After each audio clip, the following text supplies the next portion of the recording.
Domino's, pizza hut, subway എന്നിവയെല്ലാം 100% vegetarian ആയ ഒരു സ്ഥലത്തെക്കുറിച്ച് നിങ്ങൾ എപ്പോഴെങ്കിലും കേട്ടിട്ടുണ്ടോ? ലോകത്തിലെ ഏറ്റവും ഉയരം കൂടിയ പ്രതിമ എവിടെയാണ് ഉള്ളതെന്നറിയാമോ? എന്നാ വന്നോളൂ, ആശ്ചര്യങ്ങളും അത്ഭുതങ്ങളും നിറഞ്ഞ നാടായ ഗുജറാത്തിലേക്ക് നമുക്കൊന്ന് യാത്ര ചെയ്താലോ? വീഡിയോയിലേക്ക് കടക്കും മുൻപ് ഈ ചാനൽ നിങ്ങൾ ആദ്യമായാണ് കാണുന്നതെങ്കിൽ സബ്സ്ക്രൈബ് ചെയ്യാൻ മറക്കല്ലേ. അപ്പൊ നമുക്ക് ഗുജറാത്തിനെ കുറിച്ചുള്ള ടോപ്പ് 10 വസ്തുതകൾ എന്തൊക്കെയെന്ന് നോക്കാം. ഒന്നാമത്തെ ഫാക്ട് നോക്കാം. പുതിയതായി ഒരു സ്ഥലത്ത് ചെന്ന് അവിടെ ഡോമിനോസ്, പിസ്സ ഹട്ട് അല്ലെങ്കിൽ സബ്വേ എന്നിങ്ങനെ ഏതെങ്കിലും ഒരു ഷോപ്പിലേക്ക് കയറിയിട്ട് ഫുഡ് ഓർഡർ ചെയ്യാൻ മെനു കാർഡ് നോക്കുമ്പോൾ അതിൽ ഫുള്ള് വെജ് ഐറ്റംസ് കണ്ടാൽ എന്താകും നിങ്ങളുടെ അവസ്ഥ? ഇങ്ങനൊന്നും നടക്കില്ലെന്ന് തോന്നുന്നുണ്ടോ? എന്നാ കേട്ടോളൂ, ഗുജറാത്ത് അത് യാഥാർത്ഥ്യമാക്കിയ ഒരു സംസ്ഥാനമാണ്. ഈ പ്രശസ്ത ഫാസ്റ്റ് ഫുഡ് ബ്രാൻഡുകളുടെ ലോകത്തിലെ ആദ്യത്തെ വെജിറ്റേറിയൻ ഔട്ട്ലെറ്റുകൾ അഹമ്മദാബാദിലാണുള്ളത്. ഇത് ഗുജറാത്തിന്റെ ആഴത്തിലുള്ള സസ്യാഹാര സംസ്കാരത്തിനുള്ള ഒരു അംഗീകാരം തന്നെയാണ്. അടുത്ത ഫാക്ട് നോക്കാം. ലോകത്തിലെ 10ൽ 8 ഡയമണ്ടും ഗുജറാത്തിലെ സൂറത്തിലൂടെയാണ് കടന്നു പോകുന്നത്.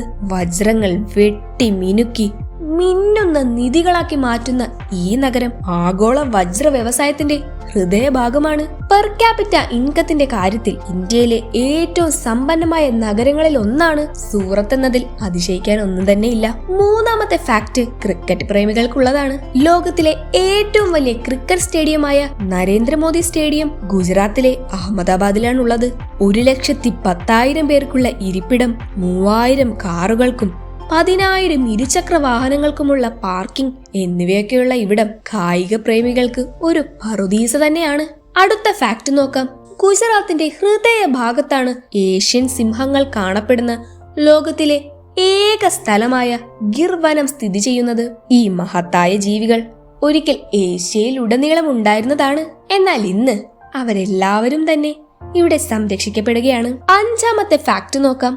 ഇന്ത്യയിലെ ഏറ്റവും നീളം കൂടിയ കടൽ തീരമാണ് ഗുജറാത്തിനുള്ളത്. 1596 കിലോമീറ്ററിലധികം വ്യാപിച്ചു കിടക്കുന്ന ഇത് ബീച്ചുകളുടെയും തുറമുഖങ്ങളുടെയും സമുദ്രജീവികളുടെയും ഒരു നിധി തന്നെയാണ്.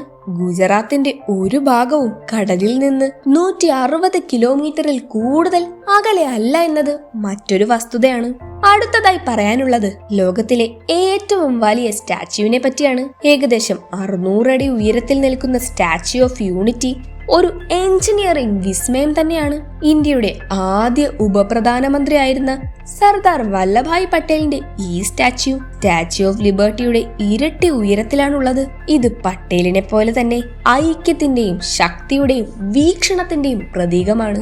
ഏഴാമതായി പറയാനുള്ളത് ഇന്ത്യയിലെ ഏറ്റവും വലിയ പ്രൈവറ്റ് റെസിഡൻസിയെ പറ്റിയാണ്. വഡോദരയിലെ ലക്ഷ്മി വിലാസ് കൊട്ടാരമാണ് ഇന്ത്യയിലെ ഏറ്റവും വലിയ സ്വകാര്യ വസതി. ഈ വാസ്തുവിദ്യ മാസ്റ്റർ പീസ് ഗുജറാത്തിന്റെ മഹത്വത്തിന്റെ കഥ പറയുന്ന ഒരു രാജകീയ റിട്രീറ്റ് തന്നെയാണ്. എട്ടാമതായി ഉള്ളത് രസകരമായ ഒരു വസ്തുതയാണ്. അതെന്തെന്നാൽ ഓരോ 5 ഇന്ത്യൻ അമേരിക്കക്കാരിൽ ഒരാൾ ഗുജറാത്തിയാണ് എന്നതാണ്. നിങ്ങൾ എപ്പോഴെങ്കിലും US-ലെ ഒരു മോട്ടലിൽ താമസിച്ചിട്ടുണ്ടെങ്കിൽ ഒന്ന് ശ്രദ്ധിച്ചാ മതി. ഉടമയുടെ അവസാന നാമം പട്ടേൽ എന്നായിരിക്കും. ഗുജറാത്തികൾ യഥാർത്ഥത്തിൽ അവരുടെ ബിസിനസ് സ്പിരിറ്റ് ലോകമെമ്പാടും വ്യാപിപ്പിക്കാൻ ശ്രമിക്കുന്ന പൗരന്മാരാണ്. അടുത്ത ഫാക്ട് നോക്കാം. ഇവിടെ ജനിച്ച മഹാത്മാഗാന്ധിയോടുള്ള ആദര സൂചകമായി ഗുജറാത്ത് രൂപീകൃതമായതു മുതൽ ഡ്രൈ സ്റ്റേറ്റ് ആണ്. ഔദ്യോഗികമായി ഇവിടെ മദ്യം നിരോധിച്ചിരിക്കുന്നു. എന്നാൽ അനൗദ്യോഗികമായി നാട്ടുകാർക്ക് അവരുടേതായ പല വഴികളുമുണ്ടെന്നാണ് പറയപ്പെടുന്നത്. ഹൂച്ച് എന്ന് നിങ്ങൾ കേട്ടിട്ടുണ്ടോ? എന്നാ കേട്ടോളൂ, ഗുജറാത്തിൽ വ്യാപകമായി ലഭ്യമാകുന്ന കള്ളക്കടത്ത് മദ്യത്തിന്റെ പേരാണിത്. അവസാനത്തെ ഫാക്ട് നോക്കാം. ഇന്ത്യയിലെ ആദ്യത്തെ തുറമുഖം സ്ഥിതി ചെയ്തിരുന്നത് ഗുജറാത്തിലെ പുരാതന ഹാരപ്പൻ നഗരമായ ലോത്തലിലാണ്. മാത്രമല്ല ഇന്ത്യയിലെ ആദ്യത്തെ മറൈൻ ദേശീയോദ്യാനവും ഗുജറാത്തിലാണുള്ളത്. അപ്പോ ഇതൊക്കെയാണ് ഗുജറാത്തിനെ കുറിച്ചുള്ള ടോപ്പ് 10 വസ്തുതകൾ. ചരിത്രവും സംസ്കാരവും പുതുമയും ഒത്തുചേരുന്ന അത്ഭുതങ്ങളുടെ ഒരു ലോകമാണിത്. ഈ വസ്തുതകളിൽ ഏതാണ് നിങ്ങളെ ഏറ്റവും ആശ്ചര്യപ്പെടുത്തിയത് എന്ന് കമന്റ് ചെയ്യണേ. വീഡിയോ ഇഷ്ടമായെങ്കിൽ ലൈക്കും ഷെയറും ചെയ്യണേ. ഇതുപോലുള്ള ഇൻട്രസ്റ്റിംഗ് വീഡിയോകൾക്കായി ചാനൽ ഇപ്പോൾ തന്നെ സബ്സ്ക്രൈബ് ചെയ്യൂ. അടുത്തൊരു വീഡിയോയുമായി വീണ്ടും കാണാം. Good bye.